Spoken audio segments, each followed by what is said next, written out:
Om Shanti. Dear student, कुछ क्षण सभी परमात्मा को याद करेंगे।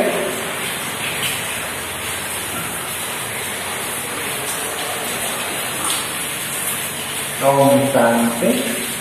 तो देखिए प्यारे बच्चों, मैं फिर हर रोज की तरह आज एक बार कक्षा 10वीं का विषय सामाजिक विज्ञान अध्याय नंबर 1 संसाधन और विकास, ये हेडिंग है। किस सन से है? भूगोल सन से है। इसके बारे में आगे पढ़ाऊंगा, ठीक है। तो कल हम लोग पढ़े थे नवीकरणीय संसाधन और दूसरा पढ़े थे नवीकरणीय संसाधन। तो आप लोग तैयारी कर लिए होंगे, उससे अब आगे बढ़ता हूँ। संसाधन और विकास, आज का हमारा हेडिंग क्या है? संसाधन और विकास। स्टार्ट करते हैं। प्राकृतिक संसाधन विकास के मूल आधार है, क्योंकि कृषि, खनन, निर्माण तथा ऊर्जा क्षेत्र में उत्पादन बड़े तौर पर प्राकृतिक संसाधनों पर निर्भर करता है। जब तक प्राकृतिक संसाधन नहीं रहेंगे, निर्माण कार्य असंभव। अर्थव्यवस्था के अन्य क्षेत्र में भी विभिन्न स्तरों पर प्राकृतिक संसाधनों पर ही निर्भर होते हैं। इन संसाधनों को उपलब्ध कराने की पर्यावरण की क्षमता को पर्यावरणीय स्रोत प्रकार कहा जाता है। इंग्लिश में देख लो क्या कहते हैं? एनवायरनमेंट, सोर्स फंक्शन,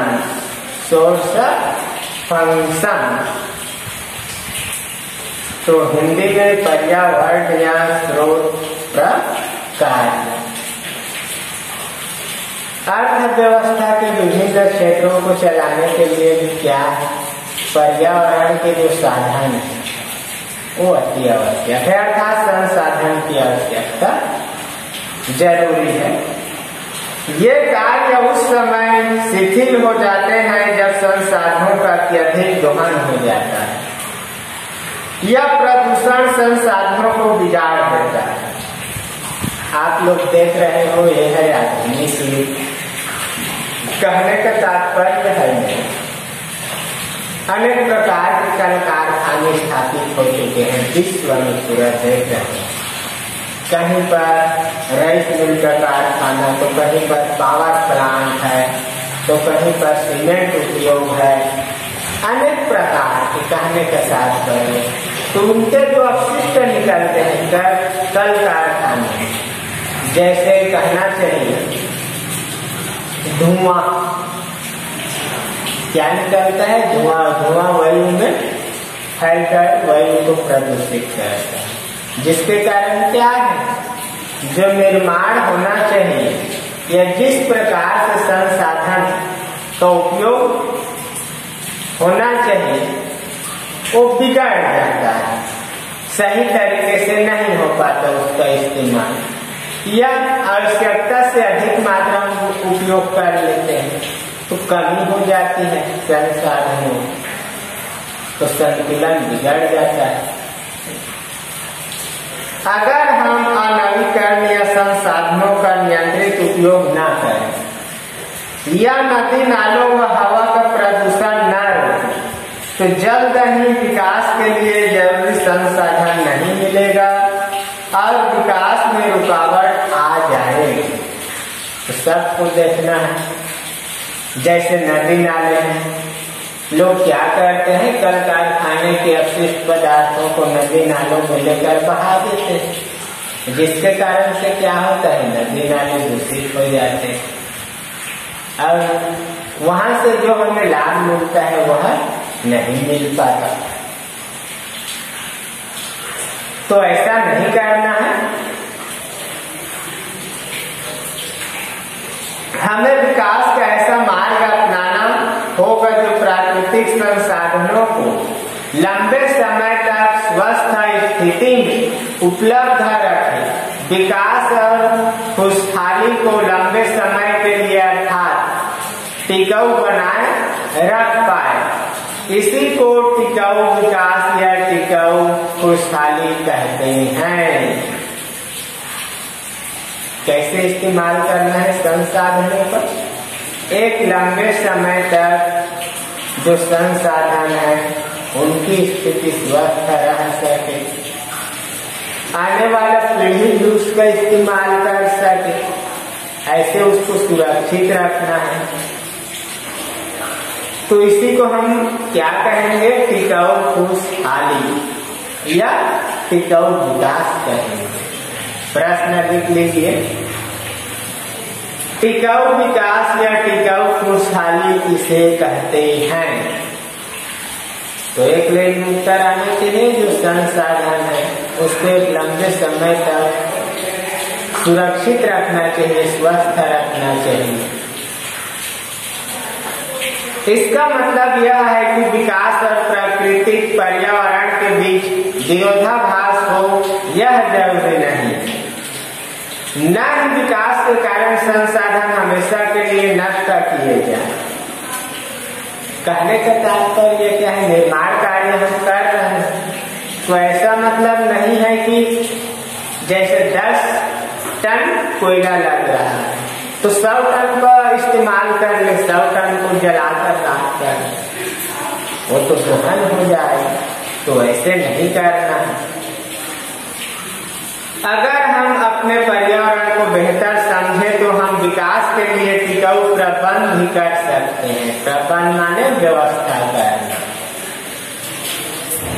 पर्यावरण वैज्ञानिकों ने इसके लिए पर्यावरण की शुद्धिकरण क्षमता या सिंक कैपेसिटी की अवधारणा विकसित की है। पर्यावरण में इतनी क्षमता होती है कि एक सीमा तक प्रदूषण किया जाए तो वह उसे समाहित करके हानि रहित कर सकती है। उदाहरण के लिए अगर हम बहती नदियों में घरेलू कचरा बहाते हैं तो नदी के जीव जंतु उन्हें अपना भोजन बनाकर पचा लेते हैं और फिर से पानी उपयोग करने लायक बना रहता है। अगर हम अत्यधिक मात्रा में नदी की क्षमता से अधिक गंदगी प्रवाहित करें तो साफ पानी वाली नदी गंदा नाला बन जाए।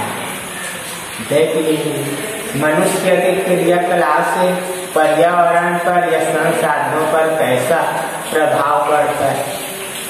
मनुष्य क्या कर सकते हैं? पर्यावरण को दूषित कर सकते हैं। चाहे तो मनुष्य सुरक्षित रख सकते हैं। आज हमारे प्रमुख शहरों के पास बहने वाली नदियों का यही हाल हो रहा है।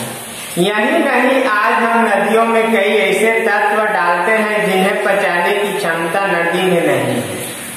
उदाहरण के लिए साबुन के अपशिष्ट ये पानी में बने रहते हैं और अंत में समुद्र में जाकर मिल जाते हैं और धीरे धीरे समुद्री जल को प्रदूषित करते हैं। और यदि उसी जल को मनुष्य अपने शरीर में ग्रहण कर ले मनुष्य बीमार पड़ सकता है। गांवों में लकड़ी से जलने वाले चूल्हे और फैक्ट्री से निकलने वाले धुएं की तुलना करें तो चूल्हे से निकलने वाला धुआं की मात्रा नमीकृत होने की सीमा से कम होती है, किंतु फैक्ट्री से अधिक एवं निरंतर धुआं निकलता रहता है जो नमीकृत होने की मात्रा से अधिक हो तो वायु प्रदूषित हो जाए। मैंने पहले भी एग्जाम्पल दिया आप लोगों को, जैसे कल कारखाने वहाँ की चिमनियों से जो धुआं उत्पन्न होते हैं और पर्यावरण को प्रदूषित करते हैं, वायु में मिल जाता है, घुल जाता है। और क्या करता है? श्वास के माध्यम से जब मनुष्य लोग श्वास लेते हैं, ऑक्सीजन ग्रहण करते हैं, तो उसके माध्यम से वो मनुष्य के शरीर में प्रवेश कर जाते हैं और मनुष्य को लंबे समय तक बीमार बना सकते हैं।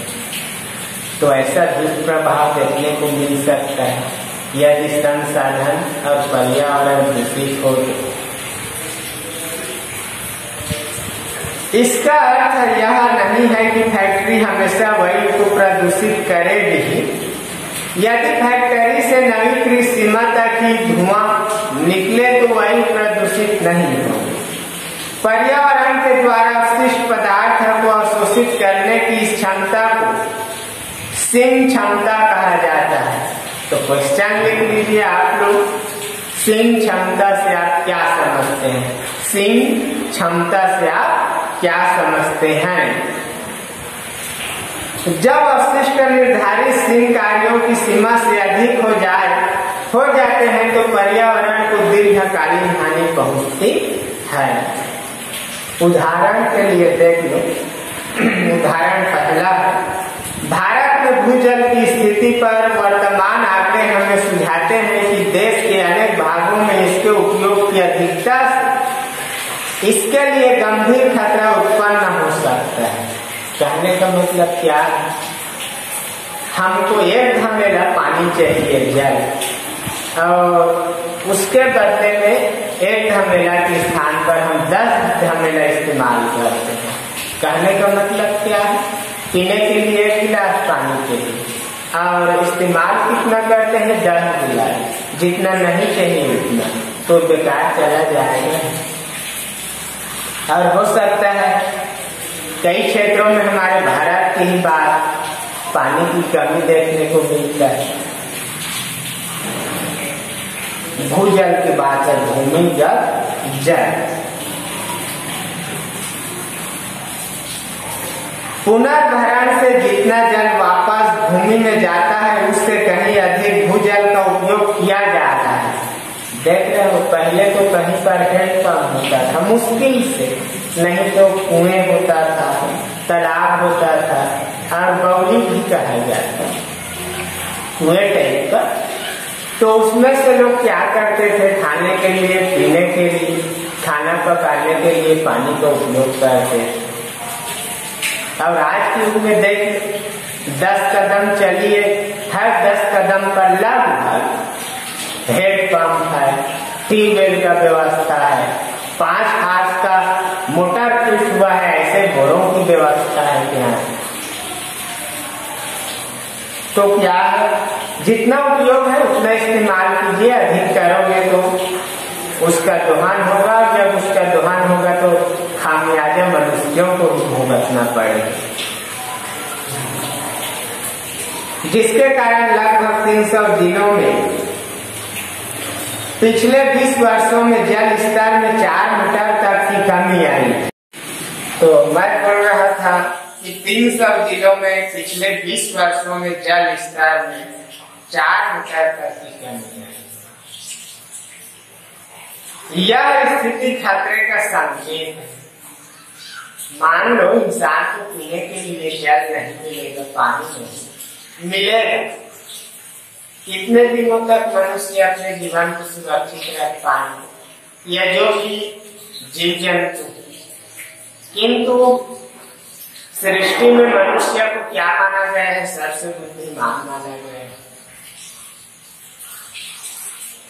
और गंदे पानी तो नहीं पिए। आगे देखते हैं, भूजल के उपयोग की अधिकता विशेष रूप से पंजाब और पश्चिमी उत्तर प्रदेश के कृषि समृद्ध क्षेत्रों, केंद्रीय और दक्षिण भारत के कठोर चट्टानी पठारी क्षेत्रों तथा कुष्ठतटीय क्षेत्रों और तेजी से विकसित होने वाले शहरी क्षेत्रों में भूजल का अत्यधिक उपयोग होता है।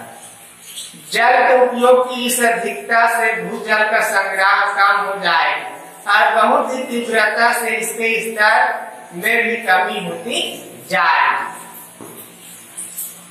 उदाहरण दूसरा देखते हैं, वो था पहला उदाहरण। भारत में कीटनाशकों का कुप्रभाव एंडोसल्फान कीटनाशक में देखा गया है। प्रश्न लिख लीजिए, पूछा गया था 10वीं बोर्ड क्लास में एंडोसल्फान क्या है।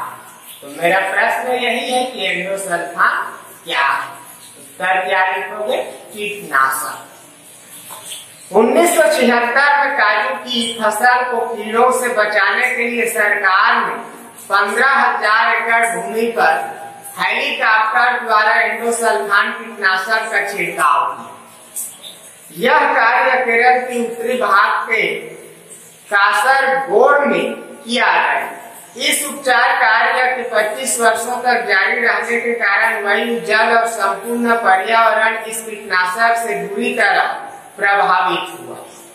इसके परिणाम स्वरूप 11 ग्राम पंचायतों के लोगों में मुख्य रूप से कृषि श्रमिकों में गंभीर स्वास्थ्य समस्याएं उत्पन्न हुई। वे विभिन्न तरह की बीमारियां जैसे मानसिक व शारीरिक विकलांगता, दिल और तंत्रिका तंत्र की बीमारियों आदि से ग्रस्त हो गए। तंत्रिका तंत्र जानते हैं? ये क्या करता है? विज्ञान में बताया जाता है यदि आपको पैर में कहीं पर क्या चुभ गया, कांटा चुभ या शरीर के किसी भी अंग को मच्छर ने काट दिया, हमारा हाथ कैसे वहां तुरंत पहुंच जाता है? संकेत के माध्यम से। तो अपने विषय कोर्स में आते हैं प्यारे। यहाँ पर आप लोग देख रहे हैं उदाहरण 2। इसमें क्या बताया गया? एंडोसल्फान अर्थात कीटनाशक के बारे में कहा गया। हेलीकॉप्टर के माध्यम से 15,000 हेक्टेयर जमीन पर क्या किया जाता था? एंडोसल्फान का छिड़काव किया जाता था, जिसका प्रभाव बहुत दिनों तक देखना पड़ा। उसका कुप्रभाव क्या है? जैसे मनुष्य विकलांग हो गए, किसी को दिल की बीमारी हो गई, जल प्रदूषित हो गया, वायु प्रदूषित हो गया, कहने का मतलब है पर्यावरण प्रदूषित हो गया, मानसिक व शारीरिक विकलांगता उत्पन्न हो गई लोगों में। तो ये स्वास्थ्य की समस्या देखने को मिला। वे विभिन्न तरह की बीमारियां जैसे मानसिक व शारीरिक विकलांगता, दिल और तंत्रिका तंत्र की बीमारियों आदि से ग्रस्त हो गए। यही नहीं, उस पूरे इलाके में मछलियां, कौवे व अन्य पक्षियां, कीट पतंगे आदि में भारी कमी है, क्योंकि एंडोसल्फान, नाम सुन रहे, सल्फान अर्थात साफ कर दी। कुछ वर्षों से न्यायालय के आदेश द्वारा इसके छिड़काव पर प्रतिबंध लगा दिया गया है और सभी प्रभावित लोगों को सरकार की ओर से मुआवजा दी जा रही है। प्रश्न लिख लीजिए। भूजल के लिए पुनर्भरण और दोहन के बीच संतुलन बनाना क्यों जरूरी है? क्योंकि भूजल समाप्त हो जाएगा जिस प्रकार से उसका दोहन हो रहा है, उपयोग हो रहा है, तो आने वाले पीढ़ी के लिए या भविष्य के लिए एक समस्या उत्पन्न कर सकता है। और विस्तार से लिखना, आप लोग समझ ही गए होंगे। अगला प्रश्न है, एंडोसल्फान के उपयोग को रोकने के लिए न्यायालय तक जाना क्यों आवश्यक समझा गया? यहाँ पर अभी आप लोगों ने दूसरे उदाहरण में सुने, क्योंकि इसके छिड़काव से पर्यावरण प्रदूषित हुआ, लोगों में शारीरिक व मानसिक विकलांगता छाने लगी। और क्या बताया गया? अनेक प्रकार के पक्षी, जीव जंतु अपने जान से हाथ धो गए। तो ये सब लिखना है आप लोगों को। पता करें कि आपके क्षेत्र में एंडोसल्फान का उपयोग होता है या नहीं। यदि होता है तो सरकार को तुरंत खबर करें किस रूप से हो रहा है। संसाधन प्रबंधन। तो अब देखेंगे संसाधन प्रबंधन। प्रबंधन माने क्या होता है? व्यवस्था। हमें अपने प्राकृतिक संसाधन को उपयोग नियोजित कर इसका प्रबंध करना है, जिससे वर्तमान आवश्यकताओं की पूर्ति भी हो और भविष्य के लिए संरक्षित भी किया जा सके और परिस्थितिकीय संतुलन बना रहे। इसके लिए निम्नलिखित उपाय किए जा सकते हैं। कहने का तात्पर्य क्या है, मैं पहले भी बताया हूँ इसी में। यदि संसाधनों को हम लोग अति दोहन कर लेते हैं, कहने का मतलब आवश्यकता से अधिक उपयोग कर लेते हैं तो आने वाली पीढ़ी को के लिए कम पड़ जाए। सभी को अपन लोग उपयोग कर लेंगे तो कल आएंगे वो लोग इसका उपयोग करेंगे, समस्या है। तो इसीलिए प्रबंध जरूरी है। पहला है इसमें वैकल्पिक संसाधनों पर जोर। वैकल्पिक क्या है? विकल्प चुनना। जैसे क्या है, एक व्यक्ति के स्थान को कोई दूसरा व्यक्ति पूरा कर सके या एक चीज के स्थान को कोई दूसरा चीज पूरा कर सके, ऐसे साधनों की हमें तलाश है, उसी का चुनाव करना। जैसे कि मान लीजिए संसाधन कोयला भी है, कोयला सृष्टि से समाप्त हो जाएगा मान लीजिए, तो कोयले के स्थान में ऐसा कौन सा चीज है जो कोयले की कमी को पूरा कर सके? भाव समझ रहे हैं? जिन संसाधनों से प्रदूषण अधिक होता है उनके वैकल्पिक संसाधनों पर जोर दिया जाना चाहिए। जैसे जहां जहां संभव हो कोयले का उपयोग न कर प्राकृतिक गैस का उपयोग करना चाहिए। लंबे समय के लिए ऊर्जा के स्रोत हेतु सौर ऊर्जा एवं पवन शक्ति का अधिक से अधिक उपयोग किया जाना चाहिए। इसके लिए प्रोत्साहन और व्यवस्था बनाए जाने की जरूरत है। प्रोत्साहन अर्थात सही है ना, व्यवस्था मन प्रबंध व्यवस्था करना। तो किसका इस्तेमाल करना चाहिए इसके स्थान पर? जैसे सौर ऊर्जा बतलाए इसमें, सूर्य की रोशनी से, उसी को कहा जाता है ना सौर ऊर्जा। और पवन शक्ति का है, जैसे मान लीजिए पवन चक्की का उदाहरण ले लेते हैं आप, वही 6 से पवन शक्ति बोल दिया है इसमें। तो क्या है, जब हवा चलता है तो घूमने लगता है गोल गोल, तो उसका भी कुछ क्षमता है ऊर्जा उत्पन्न करने, उसका उपयोग करना चाहिए। संसाधनों का नवीकरण करना, या नवीनीकृत करना, ऐसे भी कह सकते हैं, नया बनाना फिर से। दूसरा पॉइंट है, पहला पॉइंट क्या था, वैकल्पिक संसाधनों पर जोर, और दूसरा पॉइंट क्या है, संसाधनों का नवीकरण करना। इसे करने के लिए पर्यावरण संबंधित कई नियम और मापदंड बनाए गए।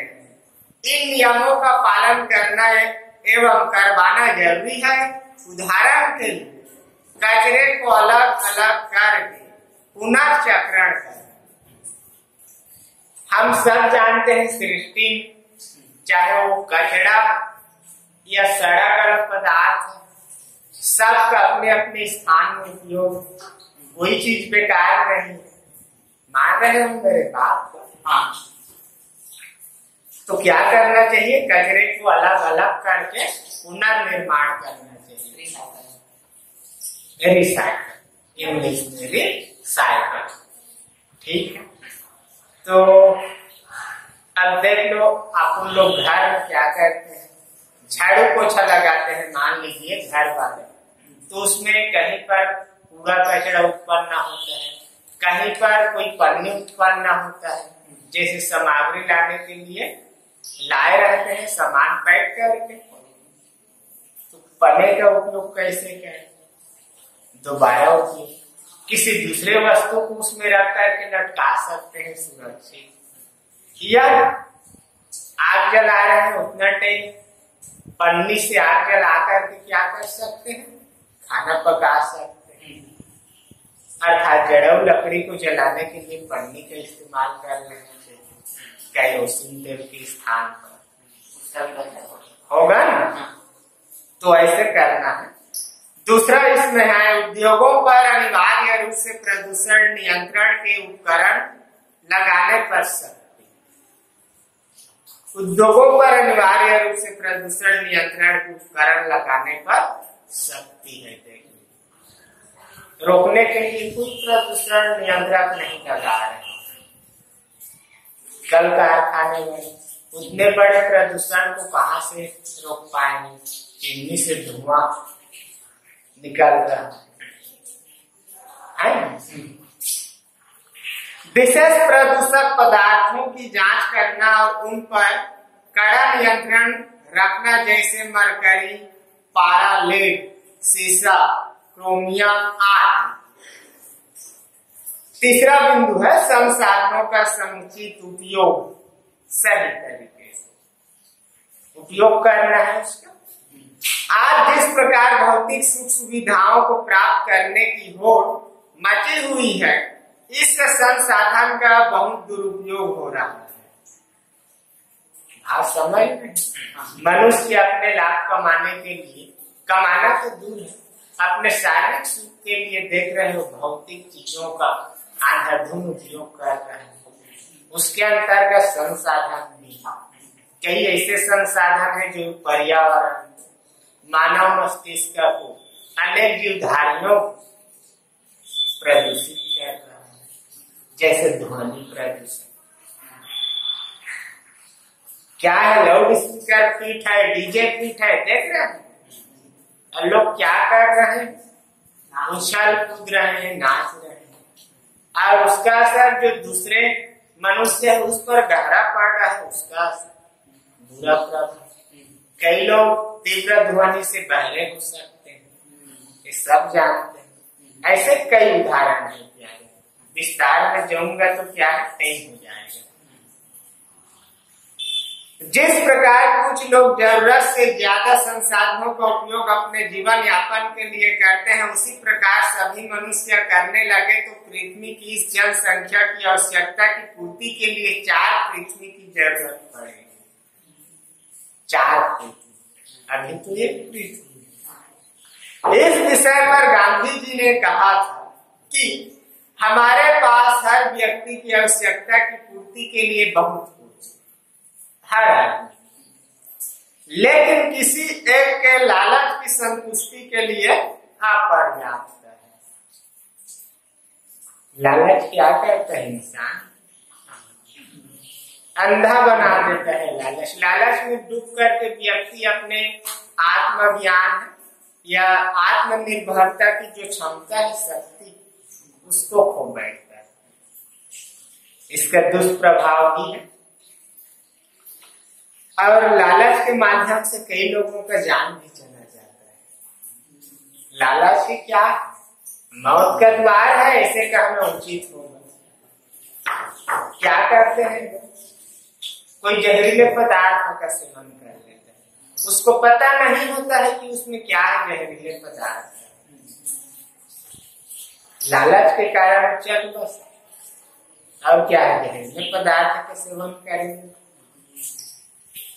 प्रश्न है, देख लो, हमारे घर में प्रतिदिन कचरा निकलता है, इसमें से कुछ दोबारा उपयोग में लाया जा सकता है। उचित सूची तैयार करें और उसके उपयोग के बारे में लिखें। मैंने आप लोगों को अभी बताया, जैसे घर में क्या करते हैं, झाड़ू पोछा लगाते हैं, कुछ सामग्री लाए रहते हैं जिसका थैला रहता है, उसका उपयोग अभी मैं बताया ना, तो उसका सूची तैयार करना है और उपयोग बताना है।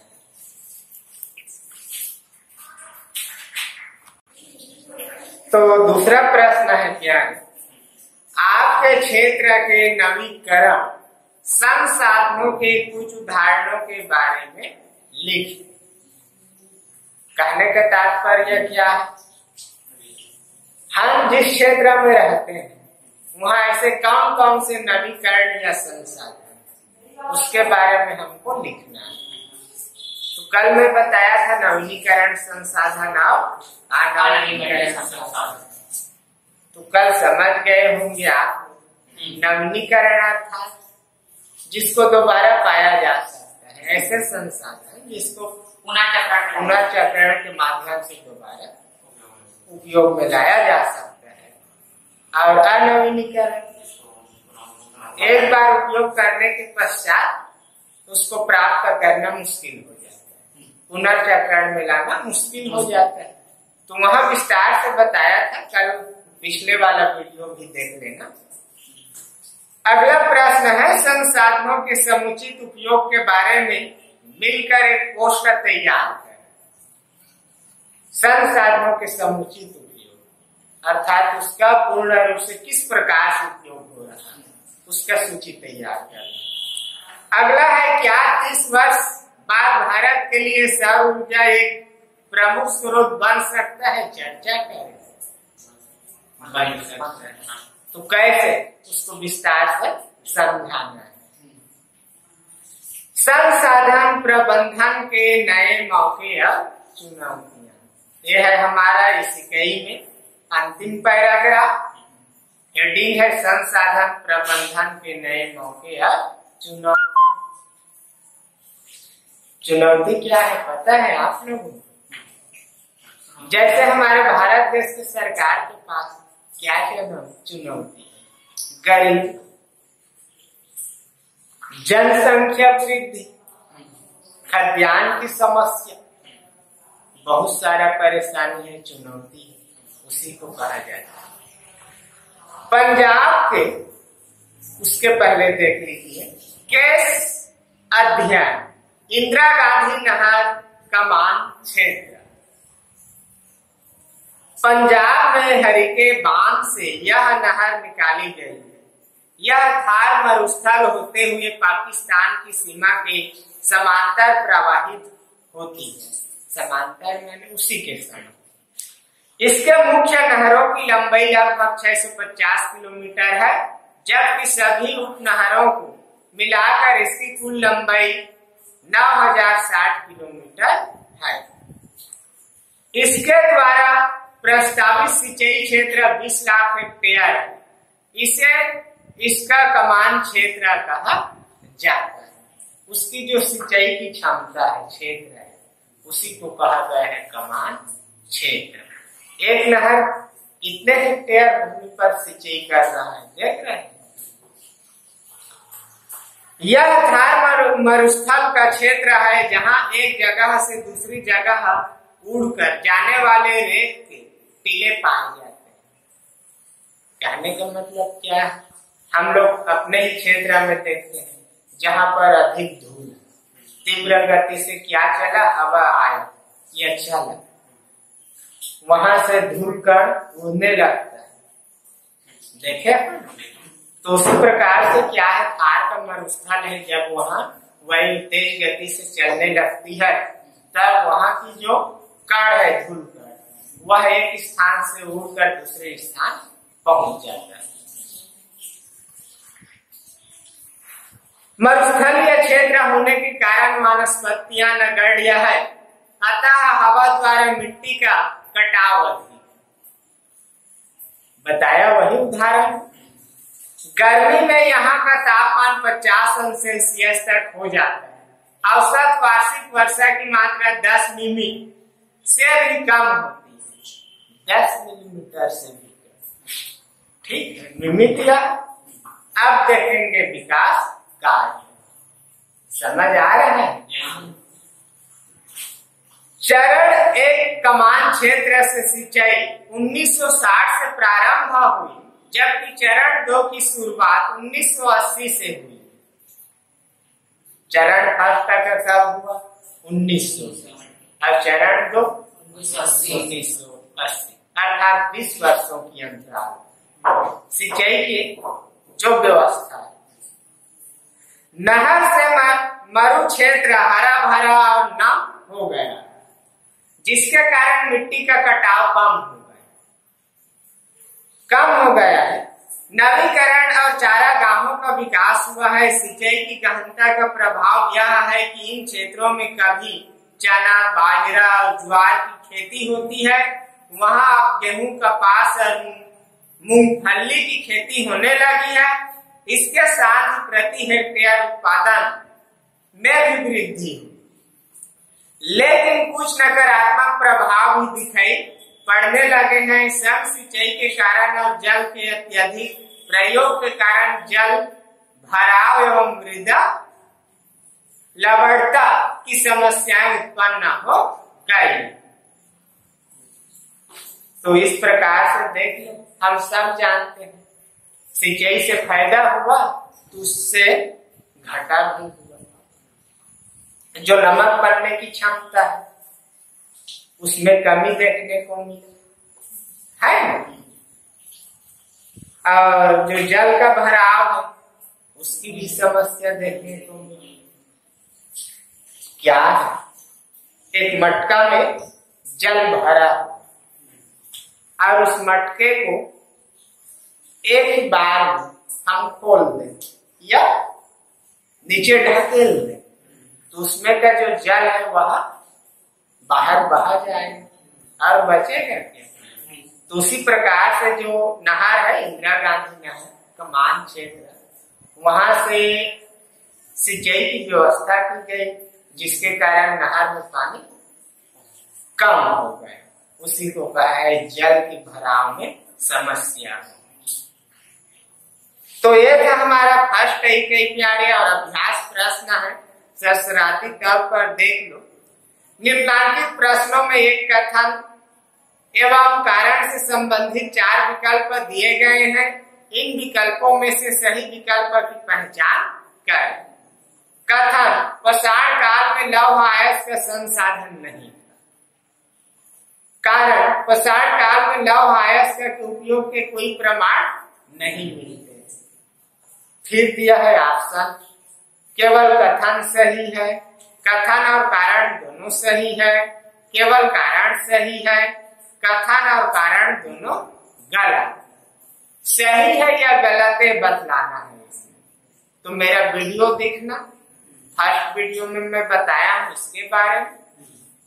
पाषाण काल जानते हैं किसे कहते हैं?